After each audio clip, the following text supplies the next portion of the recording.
video, I'm gonna show you how to now connect your Wi-Fi password. If you are new to my channel, press the subscribe button and hit the notification bell. So this is the Wi-Fi of my PC. Click on Properties. A lot of properties are showing here, but I can't see my password here. So there are many ways to see your password, but I'm gonna show you the easiest one. Step 1. Press Window+R. A pop-up will show on your screen.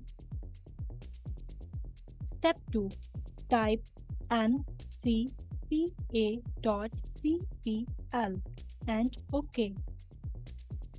Step 3. Click Wi-Fi.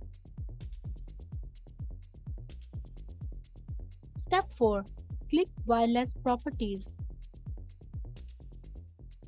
Step 5. Click Security. Step 6. Show characters. So here it is. Use that password wherever you want. If you find this video helpful, then like it and share with your friends. And tell me in comment section on which topic you want the next video. Take care of yourself and this channel as well. Thanks for watching.